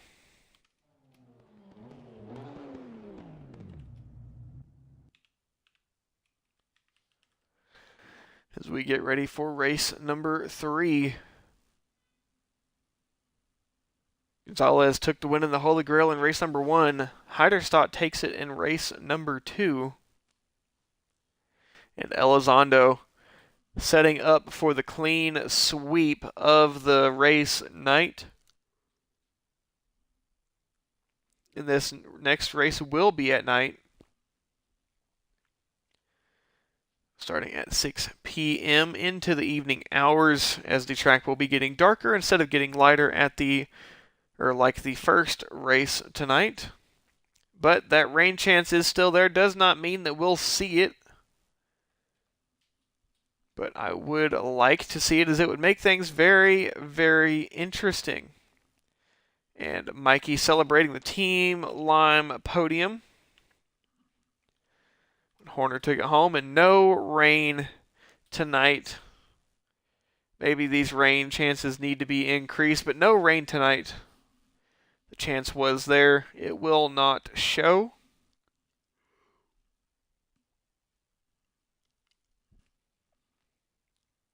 And we will stay dry all the way through. 2 minutes before we are rolling for the final race tonight, the final 20-minute race here around Donington for round 2 of the TRC BM246W Challenge Series. Just once again, like to thank everyone for tuning in tonight. Make sure you join the Discord to keep up with the updates for all of my commentary and events in regards to the leagues that I am affiliated with.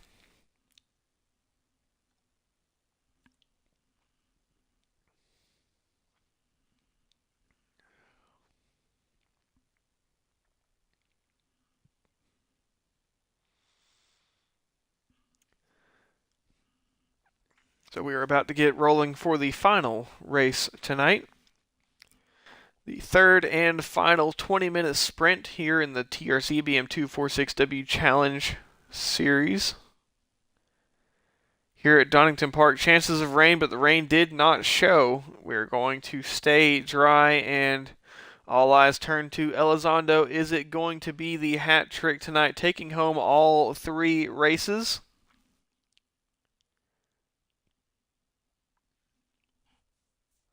As Elizondo looks to get the clean sweep, pole position, race 1, race 2, and race 3.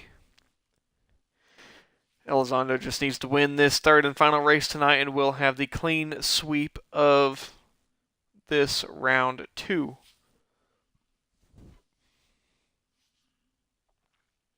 "30 seconds till we are rolling.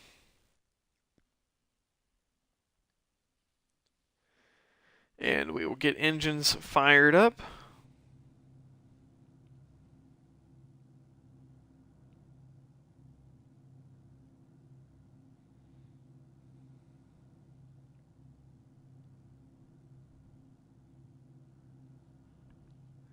And we will be rolling for the final time tonight here very shortly.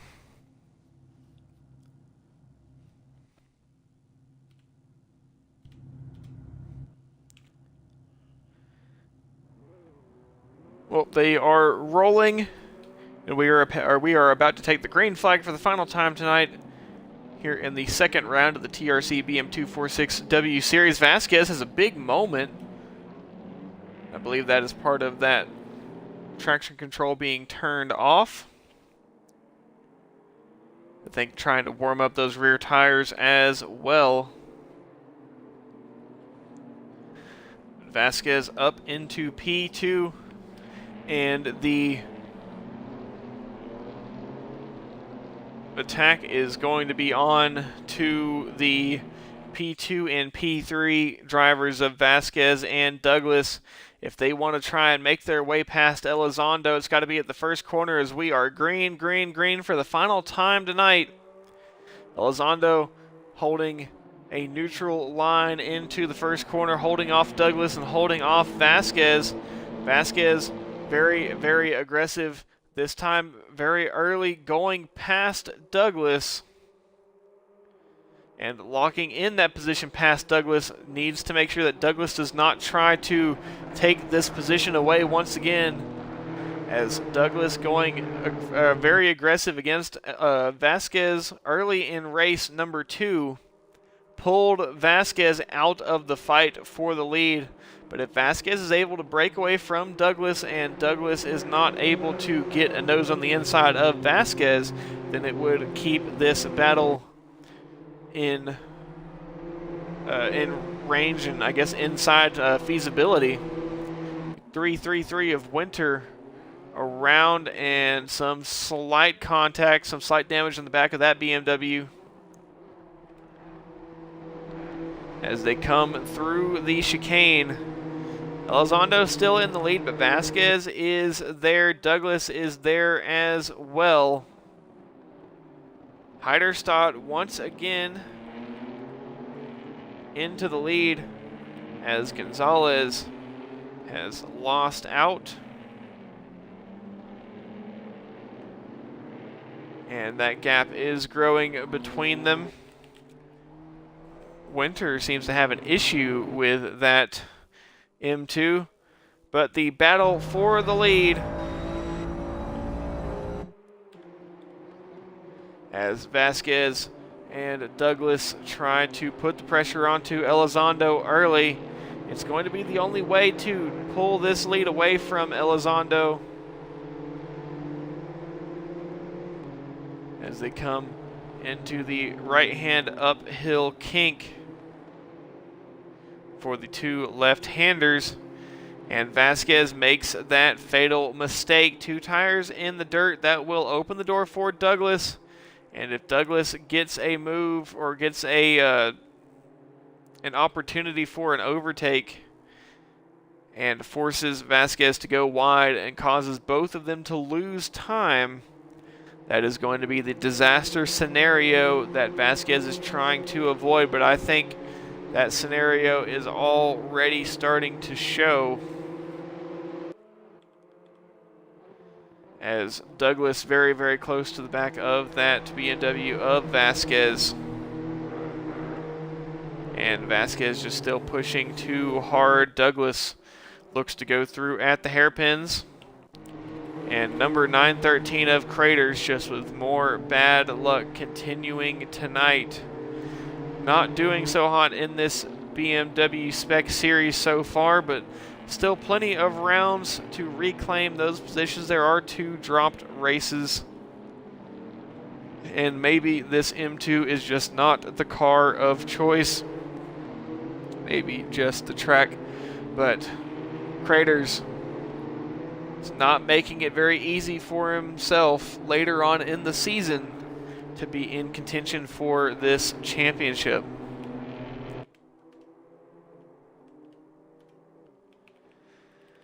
Vasquez now just trying to slot in behind Douglas. Did push a little bit too hard very early on in this race and had to concede the position to Douglas. Douglas will try and catch Elizondo up ahead, but that is a tall order as Elizondo has shown unbeatable pace so far in these races tonight. Kelta trying to catch Rowan. Craters trying to make it a way past Miller. Braneski moving up in a few positions. Norman and Merkel doing battle as they've got a little bit of damage on their BMWs. And Winter just with not a good time in race number 3. Has been running in the top 10, but likely will not be the case here in this third and final race of the night. Douglas closing the gap to Elizondo, as maybe Douglas favors these later evening warmer conditions a little bit more than Elizondo does. Elizondo still holds the fastest lap, still holding good pace, but has not been able to break away from the rest of this lead pack. That gap is growing. It is outside of slipstream range, almost a second for Douglas behind Elizondo. And Vasquez still with that big overdriving the rear into turn number 1, having to snatch the rear of the car with some front wheel counter steer. That is not going to be good, for 1 for tire temperature, 2 for tire life, which you shouldn't really need to worry about too much, just being a 20-minute race with pretty resilient tires on these touring cars. But not good for tire temperature, as it is going to cause those rear tires to get a little bit more slippery the more and more that you do that.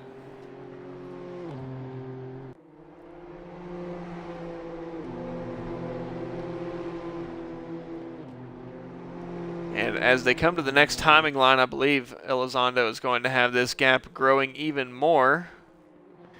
Yep, about 0.4 of a second between the last 2 timing lines. And Vasquez just inching closer and closer onto the rear of Douglas.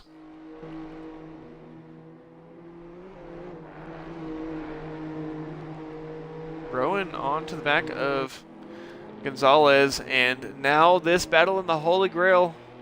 Same battle that we have seen Heiderstadt and Gonzalez, as the 67 of Harris goes around at the second chicane. Not sure if that may have been from some help from the 915 of Horner. See if we see any damage on the front of that BMW, and I don't think that I see any damage. Actually, there does seem to be a little bit. That may have been some slight contact.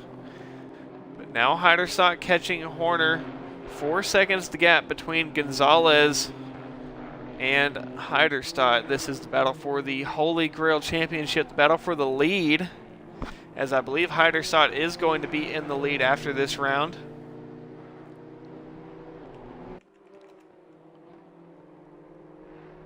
And Elizondo now starting to break away from this, or from the rest of this podium. Douglas and Vasquez side by side almost. They are just inching closer and closer. Lindbergh still holding on to the slipstream of these 2 up ahead. And Elizondo has now broken away. That gap is just going to continue growing throughout the rest of this session if Elizondo keeps on with the pace that we have seen in the previous 2 races.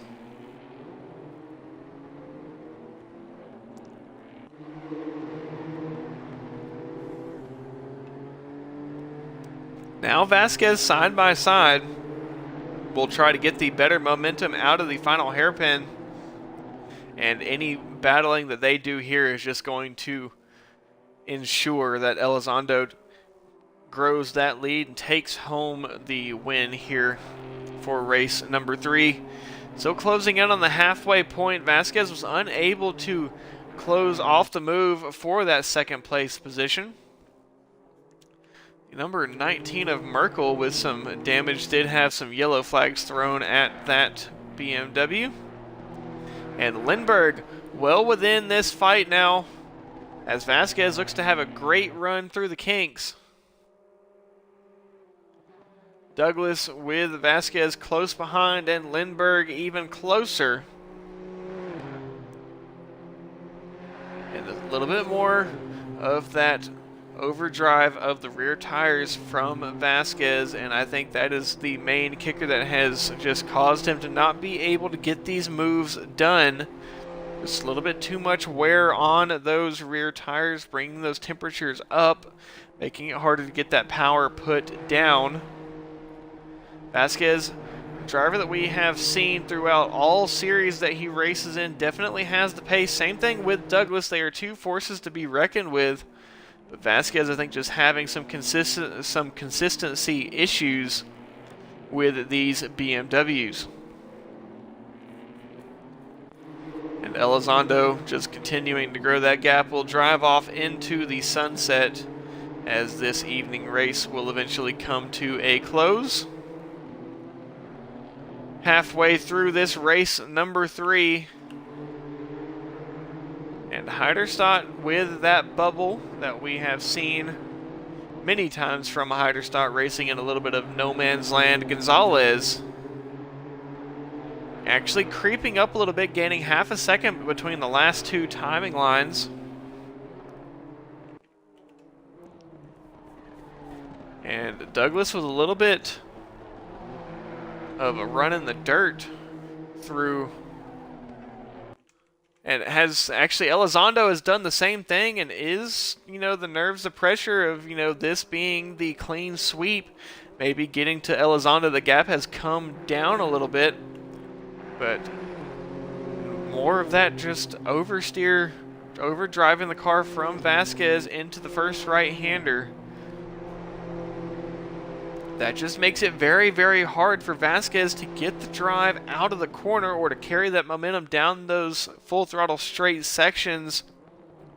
Because if you just have that gap grow, you drop out of that slipstream range, and it just means that by the time you get to the corner, you're just not going to be in a position to get into a nice overtaking opportunity.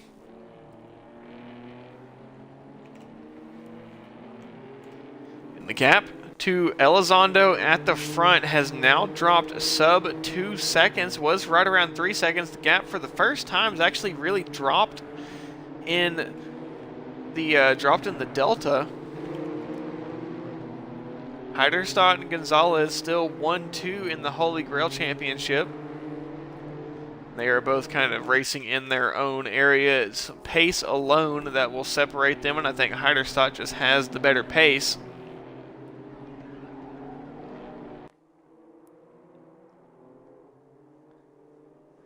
As they come through the curves. Douglas now gaining a little bit on Elizondo. Is Elizondo making mistakes? Is this setup not quite attuned for these race conditions? Does it prefer the cooler conditions that we have seen with the morning and noon session? Here with the evening session and warmer track temps. Is Elizondo maybe falling off the pace a little bit? Douglas is closing up, Vasquez is closing up, or is Elizondo just maybe taking a little bit of a break, saving the car to the end and continuing to push with just a couple laps left? We'll have to see when these deltas update. The gap holding steady between Douglas and Elizondo. The gap shrinking between Gonzalez and Heiderstadt. Gonzalez needs to find some serious pace or needs Heiderstadt to get involved with some traffic, which he is starting to catch, I believe. This is the fight to watch, and Vasquez just with more of that overdrive of the rear, maybe on the throttle a little bit too early, but just a lot of rear tire spin, a lot of having to counter steer, keep that BMW pointed straight. We see even more of it coming out of the final hairpin there as they come across the line. Douglas and Lindbergh, you see neither driver really having to deal with that massive oversteer, that big rear wheel spin. I think that may just come down to setup fundamentals for Vasquez. There just may be a difference in the setup. Vasquez still has the pace to compete, but it's just a little bit slightly different driving style for Vasquez. The gap now closing quite rapidly. Another half a second lost between the last lap. The gap was 1.7, now 1.3 from Douglas to Elizondo. Part of this makes you wonder if Elizondo was just listening to the stream and closing up that gap for fun before riding off into the sunset. The gap between the THG leaders dropping as well, sub 3 seconds, was right around 4 seconds a couple laps ago. And Gonzalez seems to be finding some time on Heiderstadt. Elizondo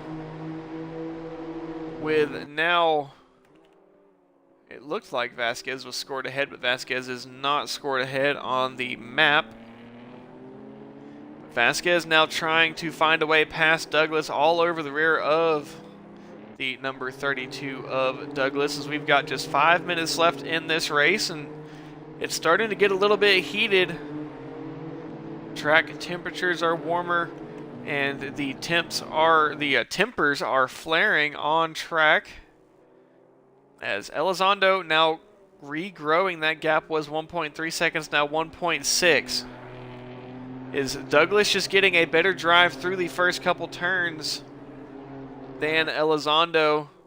And Vasquez just able to hold on behind. No real reason to go for an overtake yet, as they are still trying to catch the leader and deny the hat trick for Elizondo. A little bit too much for Douglas, pushing the car too hard. That is going to force Douglas defensive into the right-hander.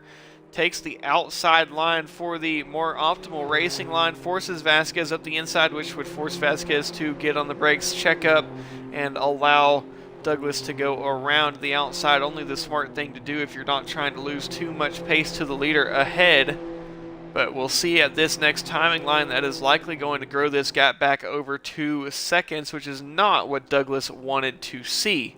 Actually grows it by 1 second completely, up to 2.6 seconds, from 1.6 to 2.6 in just that last sector alone. The number 33 of Brineski around at the curves, just trying to get that car righted and back onto the racing surface, pointed the right direction.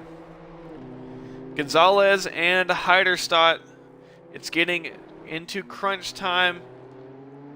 Closer and closer to too little too late for Gonzalez. Needs to really find some pace or find some sort of mistake from Heiderstadt if he wants to try and take this THG win away from Heiderstadt. I believe Heiderstadt won the previous 2 races in the Holy Grail Series. Actually, no, Gonzalez did take race number 1. So it's even between the 2, but Gonzalez, I'm sure, wants to emerge the victor here in round 2. That gap now growing once again, almost 3 seconds, as this next lap is going to be the final lap of the race, as we are on the penultimate lap now. Gonzalez closing that gap, but just unable to get close enough for the lead with just 1 lap left to go after this one. I don't think it's going to be enough for the win unless Heiderstadt has some heartbreaking incident. Elizondo will be leading the field as they come through the final corner and cross the line for the second to last time. It will be very, very narrow margins to see whether or not we run another lap. I don't think so. I don't think Elizondo is going to have enough time to make it back around the track to start another lap in time. And he will not. This is going to be the final lap of the race for race 3, the final race of the night here in round 2 of the TRC BM246W series. As Elizondo crosses the line, this is going to be the final lap of the race. Douglas now growing a gap outside of slipstream range from Vasquez. Vasquez now under attack from Lindbergh. And Gonzalez Gonzalez behind has closed the gap. It was 1.8, did end up losing about half a second, down back to 2.2. But Gonzalez trying to find some time onto the rear of Heiderstadt, but I still think it's just going to be too little too late. But they are in an area of their own. No other drivers to contend with. Heiderstadt has no real reason to push, though.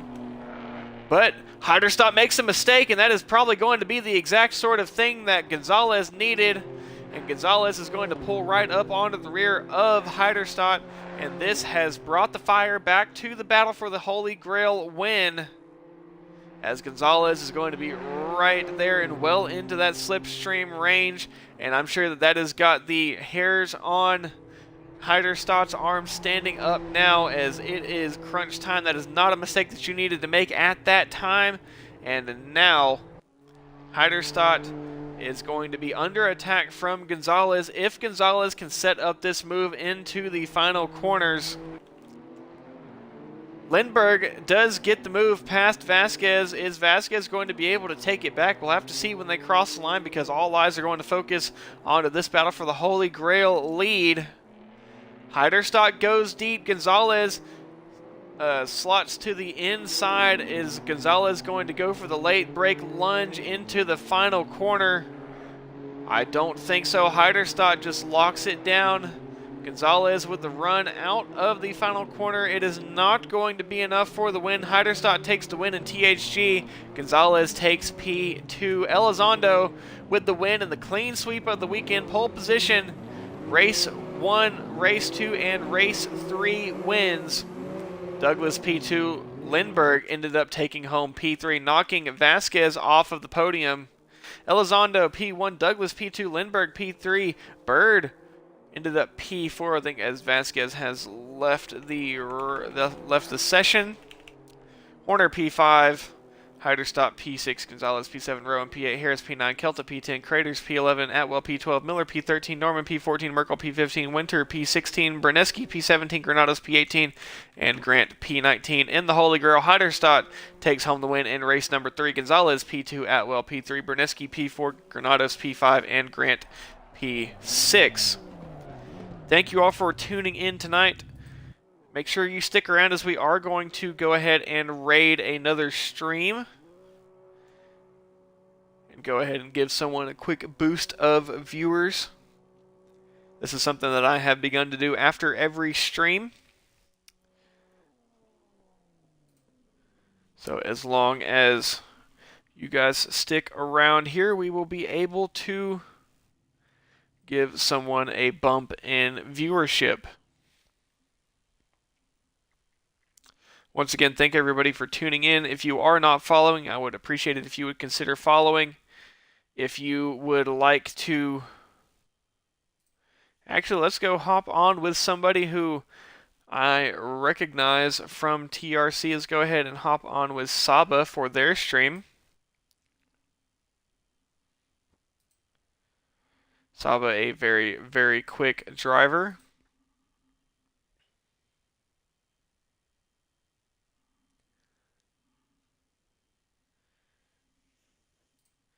If it will load, my laptop has not been very cooperative today.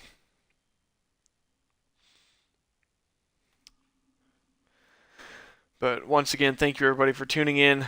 Trying to raid Saba. I just need it to work, and my laptop does not want to work for me.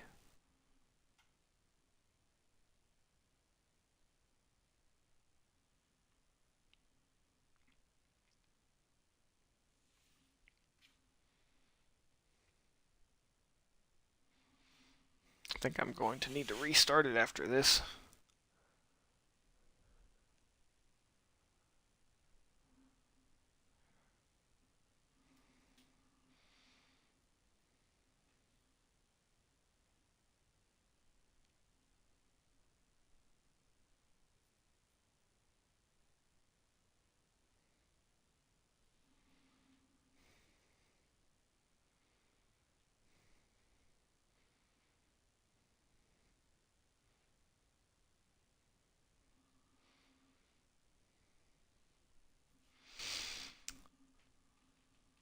Oh, well, I guess it's not going to load, so anyway, thank you everybody for tuning in tonight. Great racing, and I will see you all next week. Hope to see some of you at the Lone Star Le Mans this weekend, and I will see you all next week.